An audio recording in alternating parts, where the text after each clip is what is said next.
بارک الله و برکت دهنده است الله رب العالمین که خالق همه جهانیان است. یعنی برکت مبارک را که زیر بگیریم الله است. برکت الله میته. برکت یعنی یک چیز انسان زیاد میکنه در او ثبات میته، ثبات دائمش میکنه و زیادش میکنه. این کار الله میکنه، دیگه کسی نمیتونه. مبارک در صفت مخلوق میه، برکت انداخته شده در صفت عیسی علیه السلام، موسی علیه السلام، انبیا علیه السلام مبارک آمده. مبارک الله است رب العالمین که خالق همه جهانیان است. خب این بود کمی تفصیل اینا در ارتباط ثم استوى علی العرش. مستوی شد الله، برابر شد به بالای عرش. عرش قسمی که علمای سلف اتفاق دارن که با بالای فوق سماوات است، با بالای 7 آسمان است عرش الله، و ذات الله با بالای عرش است. این آیت به اعتبار معنای لغویش محکمات است، یعنی معنای لغویش معلوم است، محکم است، متشابه نیست.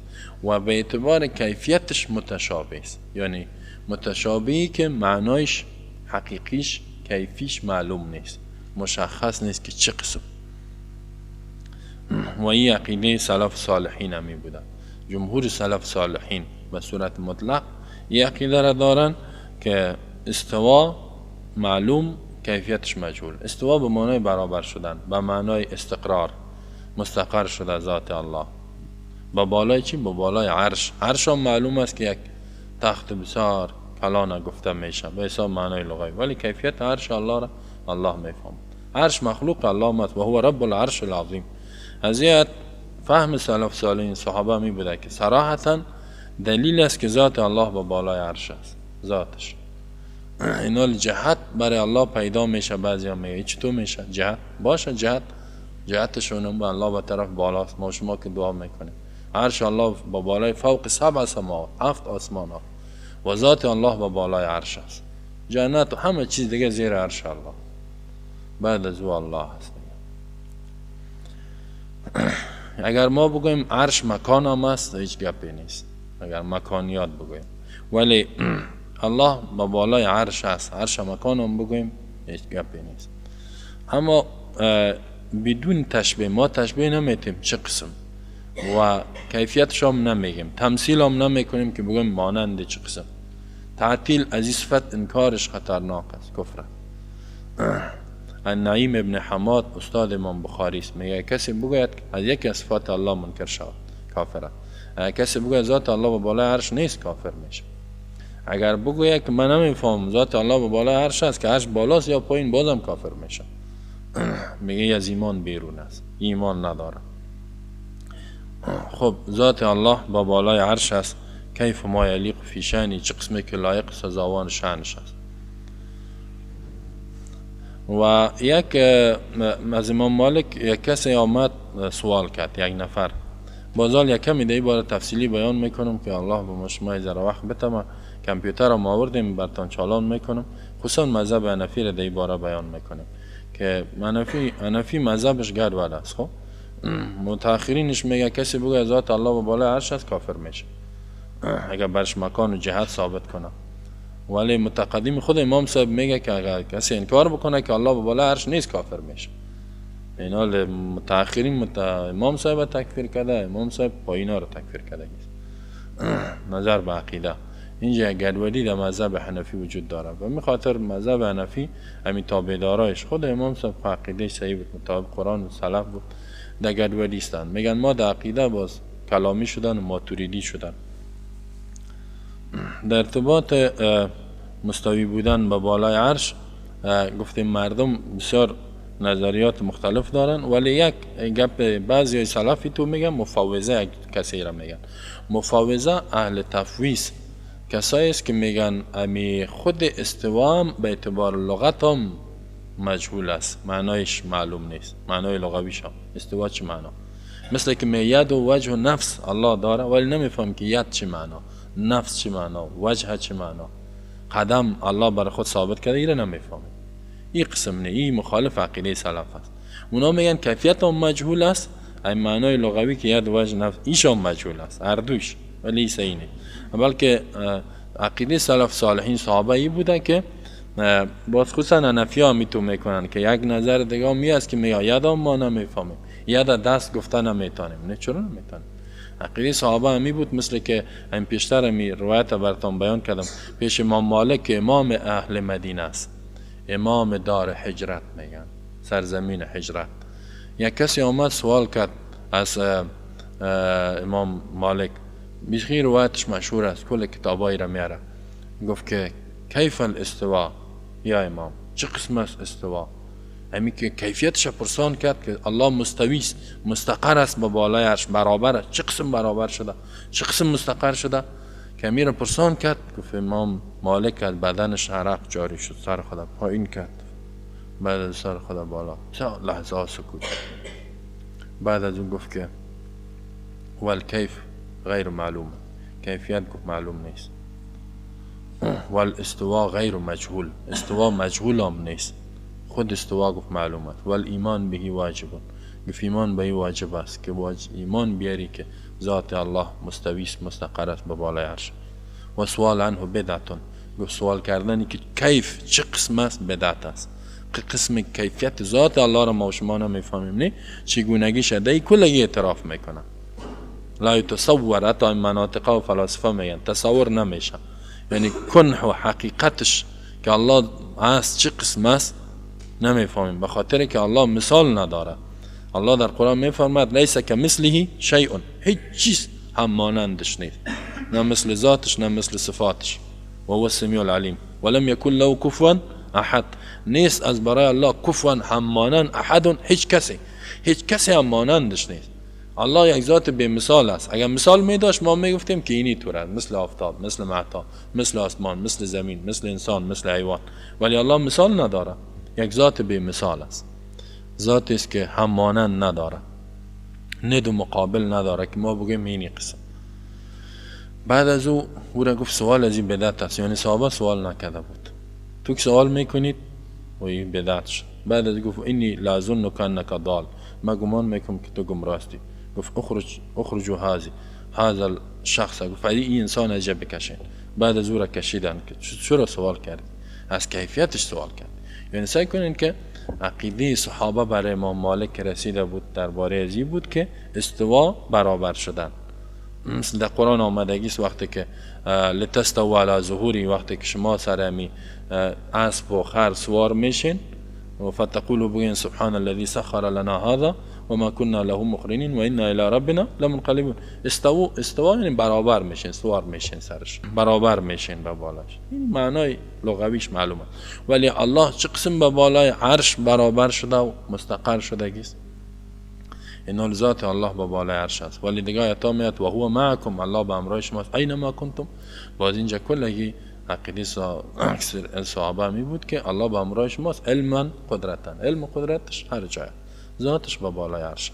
اگر کسی بگوید که مثلا اکثر حنفی‌ها را که بگوید که الله در کجاست، اونا میگویند که الله را ما چیزش نمیفهمیم، مکان نداره، میگه الله مکان است. الله میگه مکانش معلوم نیست، مشخص نیست که در کجا. باز اگر بگویی که در مسجد است، میگه بله. در افغانستان است، میگه بله. در روسیه است، میگه بله. اگر بگویی که در امریکا است، میگه بله. خیلی مکان نیست است، خب هزار مکان برای ثابت کردی. در امریکا است، در مسجد است، در هر جای است، ولی با بالای عرش است، میگه نه. میگه کسی بگوید حتی یک روز من در یک هتل رفتم، یک حنفی جاهل بود، میگفت اگر مرا گفت که تو از کجا هستی، من جای ما گفتم از فلانا جا. گفت خب او هم از این منطقه ما بود، از این ولایتی که من هستم. گفت اوجا بعضی وهابی ها هست، گفت تو از همون جمله خو نیستی. من گفتم وهابی چه معنی؟ گفت به خدا جسم قائل هستن، برای خدا، برای الله. گفتم چه قسم جسم قائل هست؟ گفت میگن که الله با بالای عرش است. گفتم خب تو چی میگی؟ گفت کسی این گپ بگوید او کافر میشه. گفتم الله خو میگه که الله در قرآن در چندین جایا میگه که ما با بالای عرش هستم.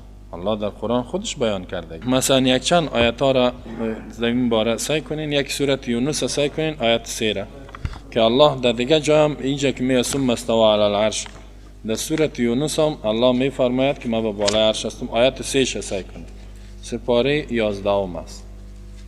آیت 3 ان ربکم الله الذی خلق السماوات والارض فی 6 ایام ثم استوى علی العرش. این آیت رب شما آن ذاتی است که آسمان و زمین پیدا کرد در 6 روز، بعد از اون مستوی برابر شد با بالای عرش. یدبر الامر، تنظیم میکند نظام کائنات را. ما من شفیع الا من بعد اذنی، هیچ کسی شفاعت کردن نمیتونه مگر بعد از اجازه الله. ذالکم الله ربکم فاعبدوه، اینمی رب شماست به می صفتی که بیان شد عبادت از را کنین. افلا تذکرون. دیدین در آیت 3 الله می ثم استوى علی العرش. و همین قسم در سورت رعد بعد از سورت یوسف است. بعد از سورت یوسف آیت 3 الله بیان میکنه، در آیت 2 بیان میکنه.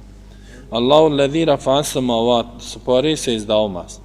الله الذی رفع السماوات بغیر عمد ترونها ثم استوى علی العرش.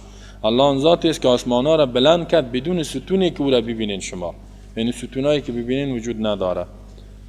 هرچی خود ستون است، امروز ساینسدانا میگن قوه جاذبه، میگه بله همین قوه جاذبه است، میگه هر سیاره را در مکان خود نگاه کرده، امروز کشف کردن. من امروز به خیال براتون گفتم که زمین در این مداری که میگه است یک قوه جاذبه دارد با نظام شمسی و اونمو ای را کشف گرفته است، نه ایسو میره نه اوسو میره. اگر او قوه جاذبه نمی بود میگه زمین از این مدار خود خطا بخورد به منفی 170 درجه هوایش میاد، منفی 170 درجه.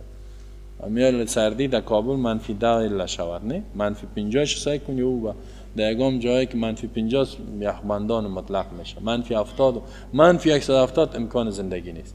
بعد از اون گفت اگر انسان ها را برش اختیار داده میشد که زمین در این مدار نگاه کنن، اگر قوه جاذبه که الله ایجاد کرده این نمی بود، همین قانون جذب نمی بود، باز گفت 1000 میلیارد کیبل به کار بود که را با آفتاب محکم بکند زمین. 1000 میلیارد، 1 میلیاردش 1000 میلیون، 1000 میلیارد کیبل، هر کیبل هم 5 متر قطرش باشه، 5 متر یا نویس و درازی و بر و عمقش. 1000 میلیارد از این به کار بود کجا استادش کنه. ولی الله گفت را با ستونای نامرئی قدرت خود الله نگاه کرده است. قدرت الله را که شما امروز از نگاه ساینسدانا که بچه‌ش میبینن ببینید، عقل میگه الله 24 ساعت اطاعت الله، بسیار قوی ذات، بسیار قدرت داره الله. بدون ستون ها الله میگه بلند کرده. خب سابق میگفتن در حالی که شما ستون ها را ستون هست نمیبینیم، اونم قوه جاذبه هاست. یعنی میال اینمی زمین هم قوه جاذبه شما را کش گرفته، اگه این نباشه ما شما دعوا میگردیم، هوا هر کدام ما ایسویسو میگردیم. ثم استوى على العرش، بعد از مستوی شد با بالای عرش. و سخر الشمس والقمر كل يجري لاجل مسمى، افتاب محتاب یدبر الامر. در اینجا میگه کائنات تا تنظیمش الله میکنه. و می قسم در سوره طه که آیه سپاره 16 است، امیرام یک سعی کنین. خب من چند آیت براتون میگم. در آیت 5 سوره طه را سعی کنین. الله میفرماید در آیت 4 تنزیلا ممن خلق الارض و السماوات العلا، نزول قرآن از جانب ذاتی است که زمین پیدا کرده، آسمان‌های بلند پیدا کرده. الرحمن علی العرش استوى، رحمان ذات به بالای عرش مستوی شده، یعنی مستقر شده و برابر شده است. کیف ما یلیق فی شانی له ما فی السماوات و ما فی الارض و ما بینهما ما تحت الثری. و همین قسم در سوره فرقان در دیگه جایان میاد، در 12 جا الله را ثابت کرده در قرآن که ما به بالای عرش هستم. الله می خب در اینجا یک از نظر مذهب حنفی هم که ما ببینیم، اصل عقیده خود امام ابو حنیفه کتابش که فقه اکبر است، شرح فقه اکبر مولا علی قاری را شرح کرده. فقه اکبر بعضیا نسبتش بر خود امام صاحب میکنه که یگانه کتابی است که از او باقی مانده.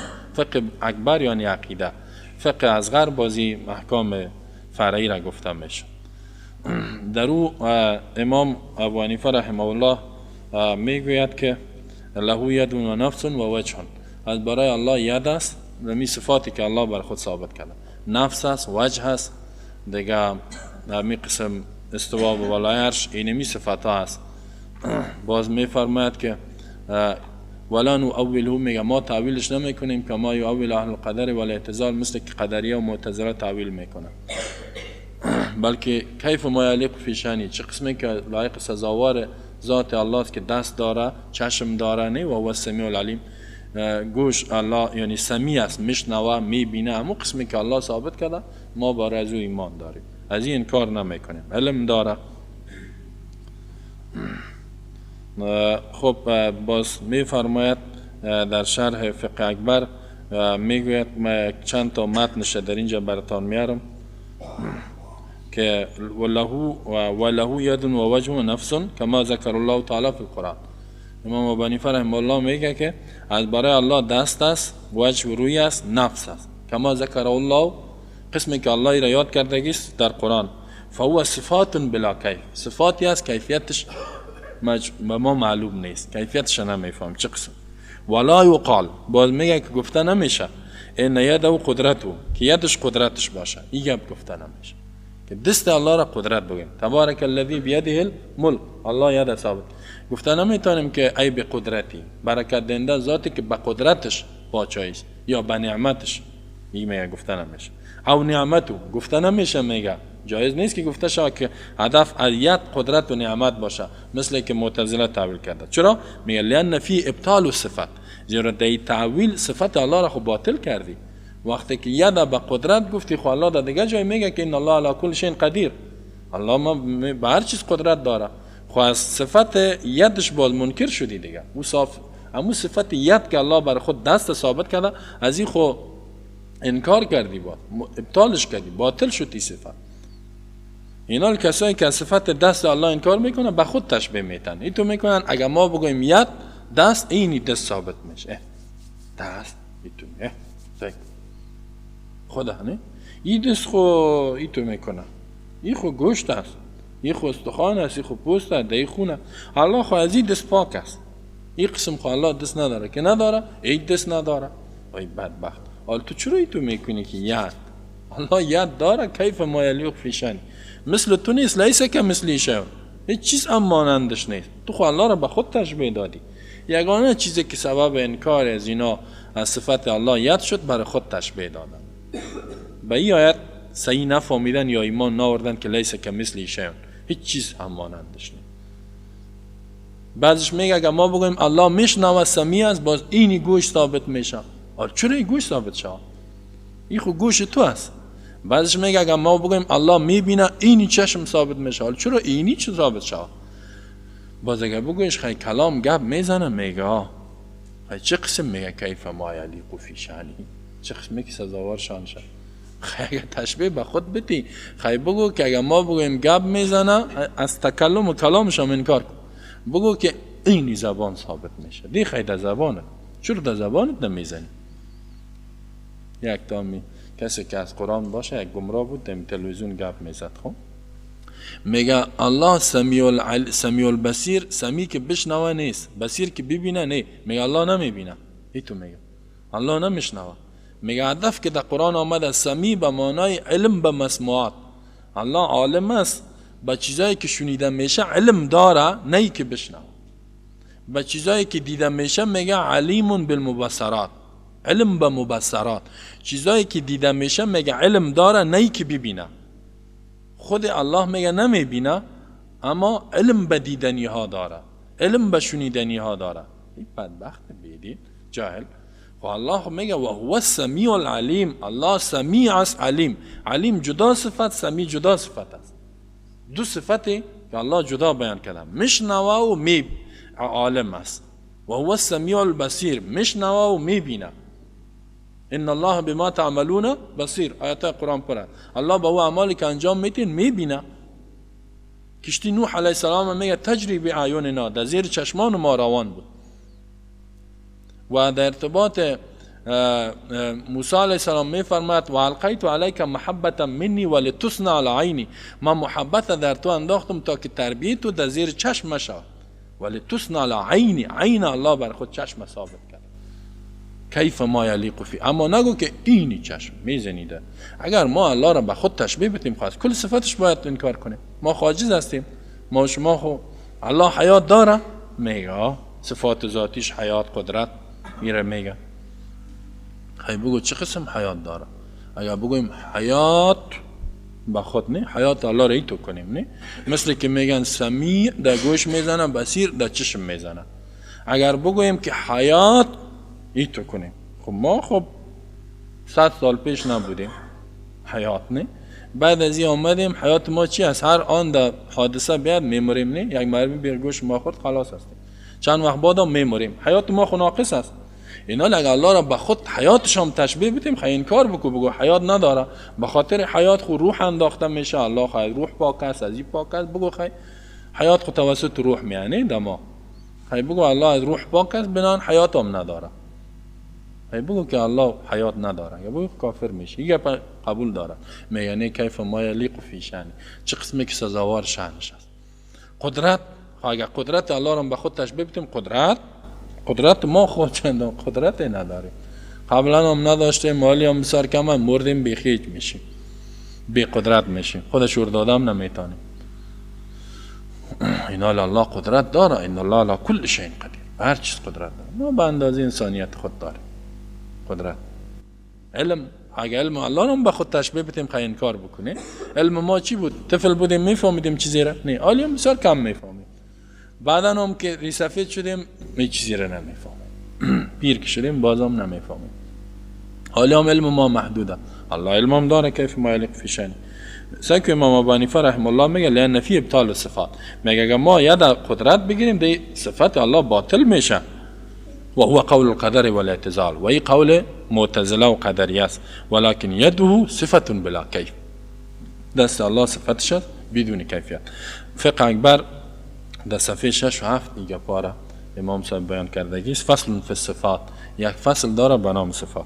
و ولی در دیگه بسیار کتاب های حنفی و غیره نوشته کرده که یاد هدف از یاد قدرتش است. خب و حتی در خطبه های خدا میگن که تبارک الذی بیده، در اکثر جا ترجمه را گوش کنید، بیده الملک ای به قدرتی، به قدرت الله پادشاهی است. میرم از یاد انکار میکن، به نعمت الله پادشاهی است. و ایخو اینا لسای کنین که اینا از یاد تعویل میکنن، در حالی که امام صاحب گفت که تعویل که صفات الله باطل میشه. از یک طرف دیگر در کتاب عقاید آمده است و اذا لم یکن فی مکان لم یکن فی جهت لا علو ولا سفل ولا غیرهما. یک کتاب است، اکثر مذهب حنفی میگن که ما امی مذهبیاش میگن ما در عقیده ماتوریدی استیم. ماتوریدیه ای را میگه که از صفات الله را تعویل میکنه، یعنی انکار است از صفات الله، منکر است.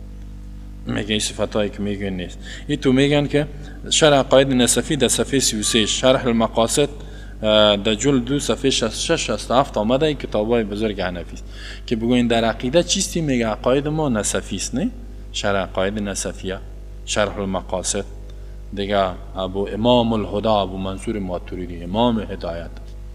در عقیده ما در مذهب از اوستیم. خب در فقه چیستی؟ حنفی استم، در عقیده میگه ماتوریدی استم.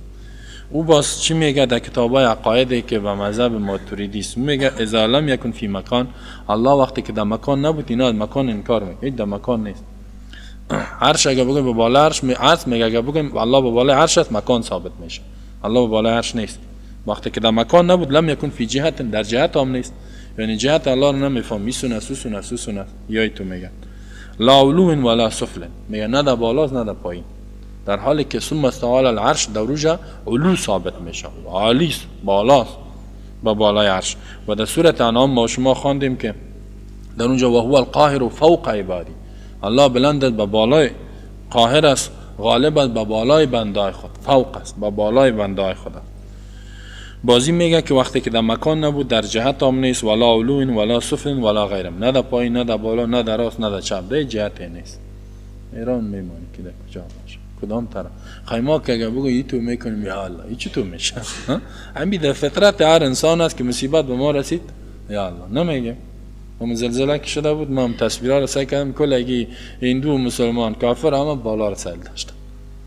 میفهمن یعنی همین فطرت انسانی است که الله در بالاست. سر گاو سگم ظلم کنی گفتی از این بالا رو سعی میکنه، میفهمه که همین ذات جهتش با بالاست. بعضش میگه که نکنین که به خاطر که او بالا باید برای الله جهت ثابت میکنه. این از فطرت مردم منع میکنه این بدبختا. ولی ابن نجیم حنفی چی میگوید؟ خب میگه که وصف الله تعالی به حضرت زوجتی. ابن نجیم حنفی یک کتاب به نام الاشباح و النظائر داره، در کتاب سیر باب الرده صفحه 160. ما امشب را بسیار تحقیق کردیم، سعی کردیم کاش که ذره وقت زیاد می بود. خب خب خیلی را ادامه میتیم. خب بسیار یک بحث جالب است، را گوش کنید. در اونجا میگه وصف الله تعالی، یک آدم صفت کرد، بیان کرد الله را به حضرت زوجتی در پیشروی همسرش. فقالت، گفت کنت ظننت ان الله فی السماء. میگه ما اگر امی شوهر به خانم خود بگه ما گمان میکنم یا یقین میکنم که ان الله، بدون شک الله فی السماء در آسمان است، کفرت کافر میشه. اگر کسی بگه که الله در آسمان است کافر میشه، در حالی که در تبارک الذی میاد امنتم من فی السماء ان یخسف بكم الارض فاذا هی تمور. آیا شما به امن میشن از ذاتی که فی السماء به بالای آسمانه. در فی السماء را کلگی میگه علی السماء به بالای آسمان. آیا شما به امن میشه من از ذات فی السماء که در آسمان هاست، ان یخسف بكم الارض فاذا هی تمور ام امنتم من فی السماء ان یرسل علیکم حاصبا فستعلمون کیف نذیر. این میگه که کسی گفت که ما گمان میکنم الله در آسمان است کافر میشه، در حالی که عرش به بالای آسمان است. خب به گمان عزیز که کسی بگه الله به بالای عرش است کافر میشه.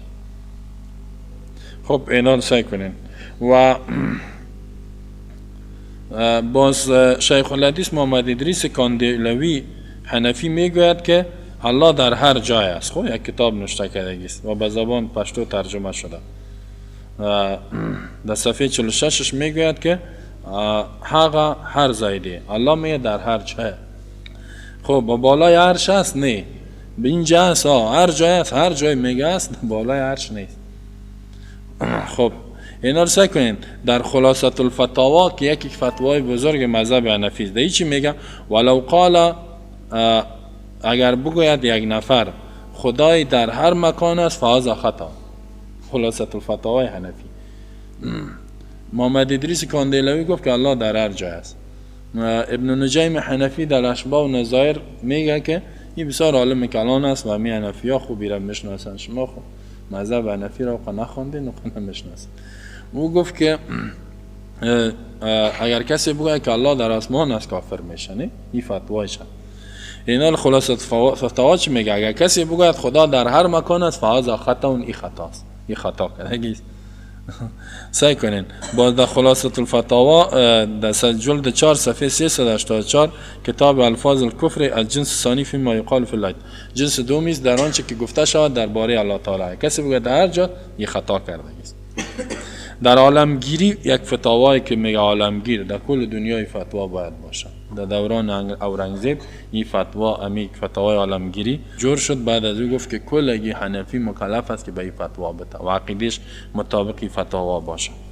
این چی میگه؟ و یکفر باثبات المکان لله تعالی و یکفر، کافر کرده میشود کسی که برای الله مکان ثابت کنه.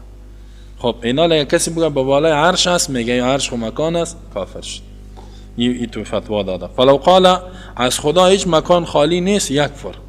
اگر کسی بگوید که الله هیچ مکانی نیست مگر الله در اوجه، دیوم کافر میشه. خب اگر کسی مکان ثابت کنه به الله هم کافر میشه. اگر بگوید هر جای است هم کافر میشه. بعد میگه ولو قال الله تعالی فی السماء، اگر بگوید که الله تعالی در آسمان است، فان قصد حکایت ما جاء فی ظاهر الاخبار، اگر هدفش این باشد که قصد بکنه از این گپ خود در نیت خود حکایت کنه از آنچه که در ظاهر اخبار آمده، یعنی در قرآن حدیث آمده، لا یکفر، کافر نمیشه. اگر حکایت کنه بگویه که الله میگه نه ثم استوى علی العرش، الله به بالای عرش، اگر این تو بگویه نمیشه. و این اراد المکان کفر، اگر اراده مکان کرد کافر شد. بعد میگه و ان لم تکن له نیت کفر عند الاکثر، اگر که این نیت نداشته باشه به نزد اکثر کافر میشه. یعنی این میگه که اگر بگویه که الله در آسمان است دیگه نیت هم نداشته باشه، اکثریت میگه کافر میشه. و هو الاصح و علی الفتوا، و به بالای از این فتوا است. بعد میگه و یکفر بقول الله تعالی جلس للانصاف، به این قولم کافر میشه که بگه الله نشستگی بر انصاف یا استاد شده بر انصاف. بر انصاف الله استاد شد یا نشست، میگه کافر میشه. و به وصف الله تعالی بالفوق او بالتحت، خوبی رسای کنه. میگه کسی الله را توصیف کنه با فوق که با بالاست، در حالی که الله میگه و هو القاهر فوق عبادی، با بالای بندای خود.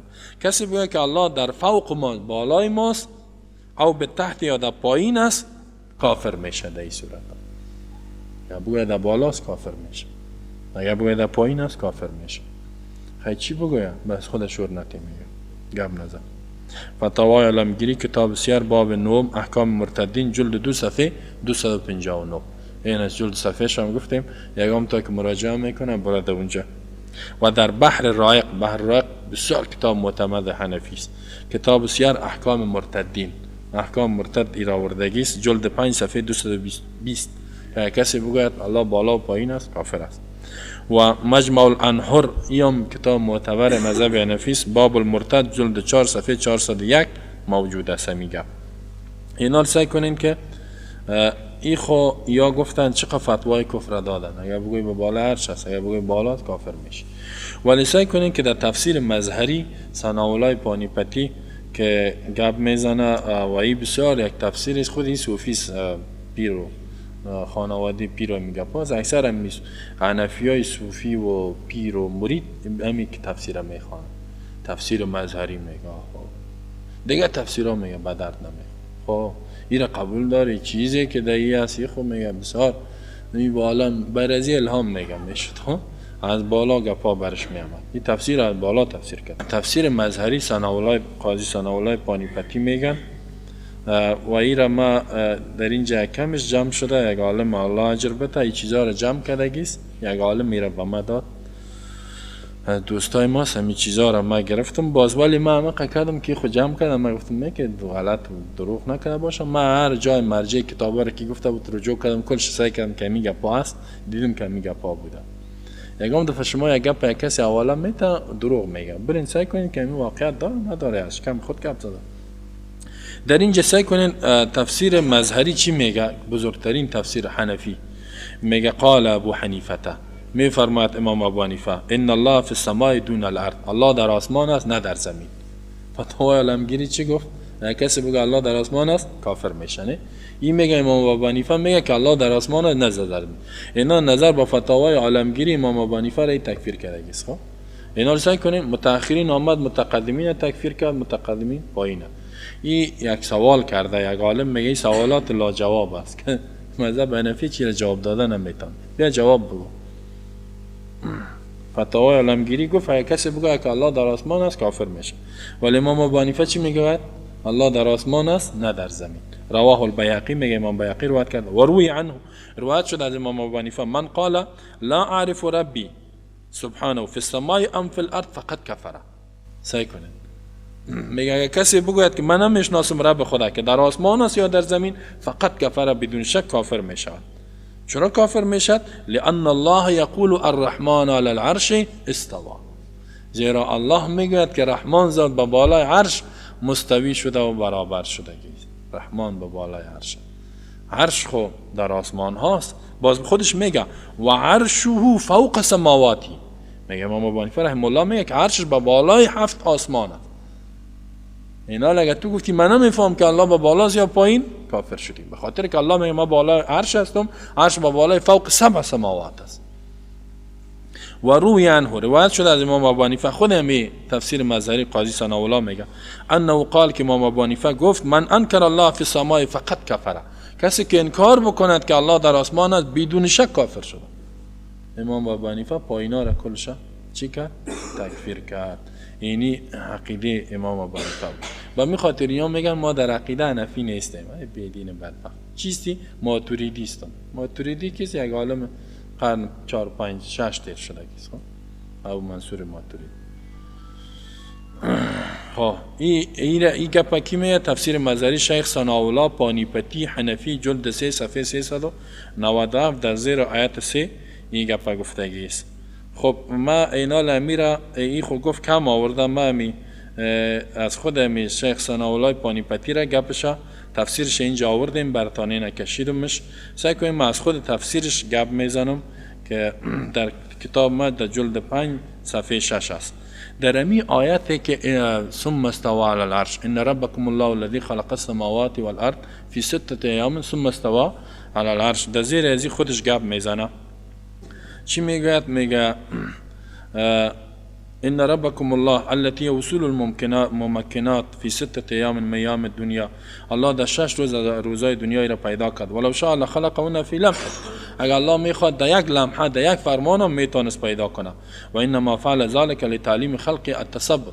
الله این کار کرد به خاطر که بر مردم تثبت نشان بده به مخلوقات خود که آهسته آهسته کارا را بکنن. ثم استوى على العرش. باز میگه اجمع اهل السنت من الخلف والسلف. اهل سنت از خلف و سلف اجماع کرده که ان الله تعالی منزه عن صفات الاجساد. الله از صفات جسم دیگر جسم مخلوقات منزه است، پاک است. و صفات الحدوث که از صفاتی که نو پیدا شده از این پاک است. بعد از این میگوید که فقد مر البحث علیه فی سوره آل عمران میتیر شد. فقالوا معنای استوى الله علی العرش یا استولا. میگه بعضیا گفتن معنای استوا است استولا، یعنی غلبه کرد به بالای عرش. الذی هو اعظم المخلوقات. بزرگترین مخلوقات الله عرش است. و محدد الجهات و تحدید شدگی به جهات. بازی میگه وذا یستلزم استیلاء تعالی علی جمیع الخلائق. این مستلزم عزیز که الله غالب شدگی به بالای تمام مخلوقاتش. بازی میگه و اسند البغوی و تأویل الاستواء بالاستیلاء الى المعتزله. میگه امام بغوی در تفسیر بغوی یک چیز داره و شارح کتاب مشکات هم نوشته کردگی است امام بغوی. میگه که نسبت دادگی است امام بغوی تعویل کردن، یعنی تفسیر استوا را به استیلا که ما بگویم غلبه کردگی است الی المعتزله، که این نظر معتزلیات کسی که بگوید الله غلبه کردگی است. و کلام السلف الصالح یعبا عن سبیل التاویل. کلام سلف صالح صحابه و تابعین میگه این انکار میکنه از سبیل تعویل، که تعویلات ما از پیش خود بکنیم. بل المختار عندهم الایمان بتلک الآیات. مختار پیش سلف صحابه ای بود آنچه که اختیار کرده بودند، ایمان به می آیات و تفویض علمش الی الله. علمش به الله بسپار. ایمان بیار که الله با بالای عرش است، ولی چه قسم است او را الله می فرماید. و تحاشی عند البحث. بحث در این نکو، چه قسم است کیفیتش پرسان نکو. بعد از اون میگه قال محمد ابن الحسن. محمد ابن حسن شاید شیبانی باشه. اتفق الفقهاء كل من المشرق الى المغرب. فقها کلش اتفاق کرد از مشرق تا مغرب علی الایمان بالقرآن، که ایمان به قرآن بیار، چیزی که در قرآن است. و الاحادیث التي جاءت بها ثقات عن رسول الله. احادیثی که ثقات یعنی محدثینی که ثقه است از رسول الله روایت کرده به ایمان بیاریم. در چی؟ فی صفت رب. در هر صفتی که در ارتباط رب و خالق آمده به این باید ما ایمان بیاریم. من غیر تفسیر ولا وصف ولا شبهه. نه تفسیر کنیم از پیش خود، نه توصیف و نه مشابه بسازیم. فمن فسر شیء من ذلك فقط خرج مما كان علی النبی. اگر تفسیر از پیش خود کسی بکند که چه قسم کیفیتش است، الله با بالای هر چه قسم، چه قسم ید و وجه و نفس دارد، میگه از اون چیزی که رسول الله هم بیان کرده این بیرون شد و فارق الجماعت، از جماعت بیرون شد. بعد از خود از این تفسیر مظهری میگه که وقال مالک ابن انس الکیف غیر معقول. امام مالک میگه گفت که کیفیتش معقول نیست، استوا مجهول نیست، سوال از این بدعت است. فبناء على هذا السبيل نقل عن السلف القول باستواء تعالی على العرش. بنا به میگه سلف صحابه نقل شده که سخن گفته شد به مستوی بودنش به بالای عرش، که الله به بالای عرش برابر شده. مع قول بالتنزیه صرف. با امرای ازی که الله منزه است از کیفیت. قال ابو حنیفه ان الله فی السماء دون الارض. بعد از خودش میگه که امام ابو حنیفه میگه که الله در آسمان نه در زمین. و روی عنه من قال، میگه روایت شده از اینکه کسی بگه لا اعلم ربی فی السماء ام فی الارض فقط کفر. اگر بگه که نمیفهمم یا لا اعرف الله در آسمان است یا زمین است، کافر میشه. چرا؟ لان الله یقول ان الرحمن على العرش استوى. زیرا الله میگه که رحمان ذات به بالای عرش و عرش فوق سماواته، عرشش با بالای آسمان است. بعد از امام شافعی روایت میکنه و قال شافعی ان الله علی عرشی. امام شافعی میگه که الله با بالای عرش است. فی سمائه، در آسمانش. یقرب من خلقی، بسیار به مخلوقش نزدیک آمد. ذاتش با بالای عرش است، لیکن الله میفرماید که و نحن اقرب الیه من حبل الورید. ما به انسان از شاره گردنش هم که نزدیک هستیم. با وجودی که الله با بالای عرش است، به مخلوق بسیار نزدیک است. کیف شاء، چه قسمی که بخواد. و انزل کیف شاء، میگه چه قسمی که بخواد نزدیک هم میشه، پایین هم میشه، چه قسمی که بخواد. و حدیث صحیح که در سیوم مثل وقتی که دنیا چیز میشه، سیوم مثل شب میشه، الله پایین میشه در آسمان دنیا. بعد از اون میفرماید و مثل ذلك قال احمد، مثل این خانه امام احمد ابن حنبل امام المحدثین امام اهل سنت میگوید. و قال اسحاق ابن راهویه، اسحاق ابن راهویه از جمله علمای سلف و صحابه بسیار عقیده محکم داشت از قرنهای اما دو مسئی میگه که انه اجمع اهل العلم، اهل علم یعنی صحابه و تابعین کلش اجماع کرده انه فوق العرش استوا، ذات الله با بالای عرش یعنی فوق با بالای عرش است، استوا برابر شده و یعلم کل شیء، هر چیز الله میفهمد. بعد از اون میگه و هو قول المزنی، این قول مزنی از امام یکی از امامای مذهب شافعی است. و الذهبی، امام ذهبی که از جمله محدثین جرح و تعدیل است، این سخن از او عقیده است. و البخاری، و این قول امام بخاری است که دو در کتاب مسلمانا صحیح ترین کتابه. بعد از اون میگه و قول ابو داود است، امام ابو داود از جمله سنن که سنن ابو داود. و ترمذی، و این نظر عقیده امام ترمذی است. ابن ماجه، ابن ابی شیبه، ابن ماجه میگه که از کتابای کتب سته است. ابن ابی شیبه و ابو یعلا، این از جمله محدثین از کتاب در حدیث.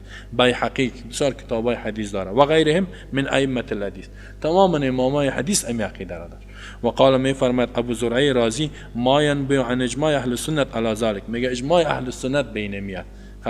و قال میگوید عثمان ابن سعید دارمی الحافظ، این سعید دارمی که یک کتاب حدیث ایام داره، اتفقت الکلمه بین المسلمین، تماما مسلمانان صحابه تابعین مجتهدین امامای چارگانه اتفاق دارن ان الله فوق عرشی، الله با بالای عرش است و فوق سماواتی، با بالای آسمان هاست، چون که عرش الله با بالای آسمان هاست.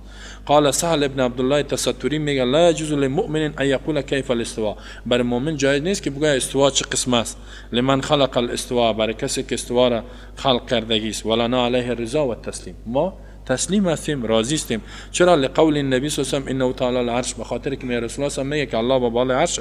محمد ابن جریر طبری میگه حسب امرئ ان یعلم، میگه کفایت میکنه به یک شخص که بدانه ان ربه الذی علی العرش استوا، رب الله رب انسان با بالای عرش استوا مستوی شدگی است. فمن یجاوز ذلك فقد خاب و خسر، کسی که از این تیر شد بگه با بالای عرش نیست، این ناامید شد، هلاک شد، برباد شد، تاوانی شد. و قال ابن خزیمه، صحیح ابن خزیمه یک محدث از کتاب داره، کتاب حدیث، من لم یقر، کسی که اقرار نکنه ان الله علی عرش استوا، الله با بالای عرشش برابر شده، اقرار نکنه، فوق سبع سماواتی، با بالای 7 آسمانش است، باین من خلقی، از مخلوقش جدا است، فقط کفره، بدون شک کافر میشد. فیستتاب، باید می قبول از این توبه خواسته شود. اگر میگه الله با بالای عرش نیست، بگه نه، میگه توبه کن، اگر نکرد گردنش بزن.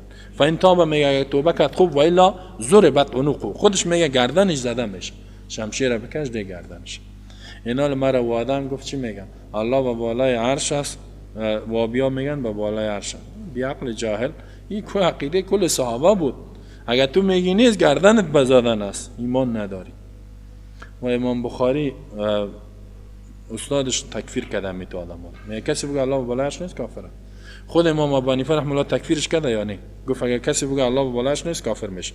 و قال الطحاوی، امام طحاوی حنفی میگوید العرش و الکرسی کما بین فی کتاب، این طحاوی که ما شما با شرح عقیده طحاویه را میخوانیم، او میگه که عرش و کرسی مثل که الله در کتاب خود بیان کرده، و هو مستغن عن العرش، الله بے پرواز از عرش است و محیط به کل شیء است و فوق و بالای عرش است. خود امام طحاوی حنفی میگه که الله با بالای عرش.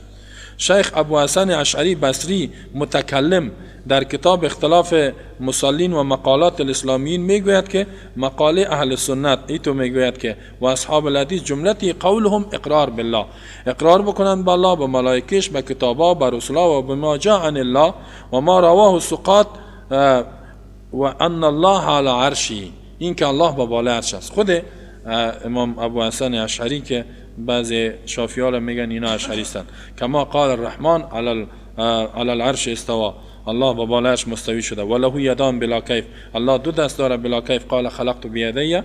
و قال ابو نعیم امیتو میگن اهل سنت اجماع دارن که الله با بالای عرش است و چه قسمی که صفات الله داره و نمو قسم است. خب و وقت ما و شما پوره شد. این کلش گپ کی است؟ ثناءالله پانیپتی باز از اینجا صوفیان آورده و شیخ عبدالقادر جیلانی میگه می تو میگه پیران پیر هم بسیار صوفیا را میاره که همی عقیده شان بود و ما میگه همی عقیده ماست. اینا سعی کنین که فتاوای عالمگیری میگه که کسی بگه الله با بالا عرش است کافر میشه، بگه با بالاست فوق است. اینا سعی کنین در مذهب حنفی توی اگر بدی شد. خلاصش متأخرین متقدمین تکفیر کرد، متقدمین متأخرین. حنفی ایران میمونه در کجا برم گپ از رو بگم گپ از رو بگم ولی را گم کردیم نه. هفت ملا میگه هفت گپ میزنه، ما گپ کدامش بگیریم و بعد گپ کدامش که مطابق قرآن است، حدیث است و عقیده صحابه است. حالا آسان ببین عقیده صحابه چی بود، قرآن چی میگه، حدیث چی میگه. را گم نکو. اگر تو با قرآن رجوع کنی بس گم نمیکنی را دیگه. الله با ما شما توفیق بده که عقیده را باید بفهمیم و داشته باشیم.